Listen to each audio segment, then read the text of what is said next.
Hey everybody, it's Hank with Solid Performance. Today we have on the lift a 1290 Super Adventure S. We're going to show you how to install some heated grips. To install heated grips, first you'll need the heated grips. You'll need a T15, a T25, a zip tie, and some side cutters.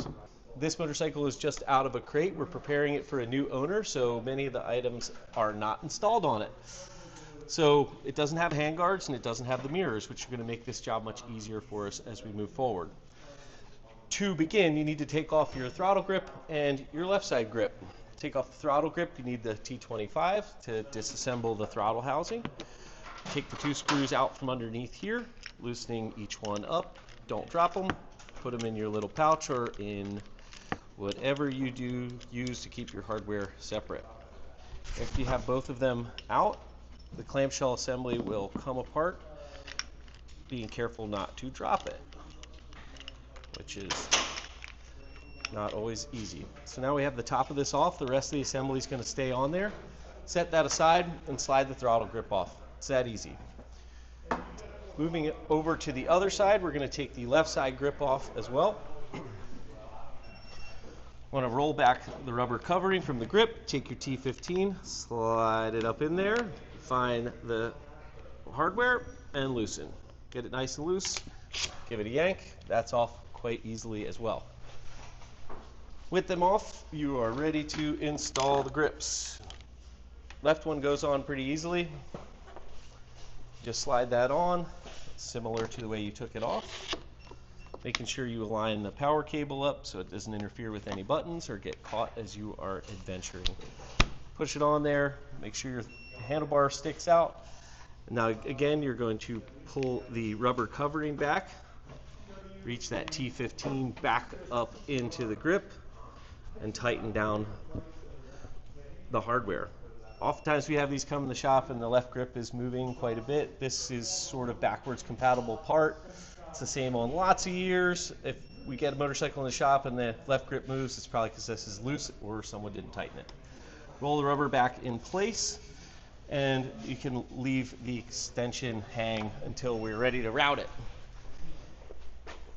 Taking your throttle grip, this one takes a little bit more finesse. Come on over here and I'll show you where we need to engage the wiring. So we have this little lead that rolls around with the throttle as you twist it, and then this little plastic piece that engages in the clamshell.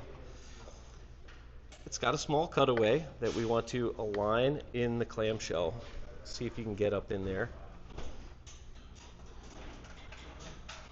With that in place, we're going to slide it in, making sure that the wire recedes into the grip, and now we can see that the grip will move back and forth without pulling the wire all the way out. Now is where you use your zip tie. So with that cable in place, push the heat shrink back in, or the protective sleeve on the wiring, run your zip tie up through the hole in the bottom of the clamshell, and snug it down so it has a little bit of slack inside the housing there. So with that tightened down and our plastic piece still engaged, we can engage our throttle grip, make sure everything's okay there. We take our clamshell, putting this back on, the tab faces inward. Oh, I'm sorry, the tab faces outward towards the grip, engaging in this slot on the throttle grip. Put that together like that, rotate it into place, and then drive your hardware back up from the bottom side.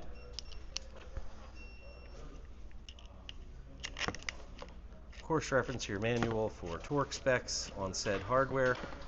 All right, next step is routing your wiring. Going to route the wiring through the top triple clamp. We have two plastic sleeves that protect the cables as they run through the triple clamp. I've already pulled them out of here. Just tugging upwards on them should relieve them. If you need to apply a little bit of heat or something, that can be helpful. The reason we need to pull those out is because this plug will not fit through this hole with the plastic piece in there. So route your wires, drop them down through the cutout in the top triple clamp, making sure you got both pieces through. With the wiring through, we can snap our protective cover back in place, making sure you get the front and the rear. Do the same thing on the left side. It's a little bit easier than the right because you don't have as much wiring. Pass that through there. Oh yeah, look how easy that one went. snapping the plastic protection piece back into place, front and rear again. All right. Now you have your wires, right side, left side. You want to follow the rest of the wiring loom as it travels down under the triple clamp into the frame, pulling them both out the left side to help you access the plug for the heated grips, which, if you're lucky, is easy to reach. And I'm lucky. It's easy to reach. Take the dummy plug off of the harness portion of it. You notice that the throttle side component has a pigtail on it. 2 female fittings. The one is going to plug in the harness that we just took the dummy plug off of. If you have the motorcycle front wheel not locked in place like I do, you can move the handlebars back and forth to make it easier for you. I'll actually finish all of this with the motorcycle back on the lift so I can zip tie everything together nicely in place and make sure it doesn't rattle around in there as you're riding. But for now, we are routed safely, and the rest of this is just going to be bundling up your leads with the rest of the wiring along the handlebars here. Next, we're going to show you how to turn your heated grips on once you've installed them on the handlebars. All right, we're going to hit our race on key, turn the motorcycle on. Using our left switch gear, we're going to navigate through all of the warnings and then down to the settings menu. Once we're in the settings menu, we can scroll down to heating. There it is. Select heating. You can see here where it says grips not installed. Well, now they're installed. We just have to tell the motorcycle. Press the over arrow, press the enter button, back, and we're good to go. The motorcycle now knows it has heated grips. This is an opportunity to, while you're in the settings, select the function of your custom switch. When I install heated grips on a motorcycle, it's nice to go into the custom switch setting and then select either C1 or C2 to operate the grips that you've just put on, so you don't have to navigate through all the sub-menus to get them to work. Now you have hot hands. Thanks for watching. Like and subscribe. This is Hank with Solid Performance.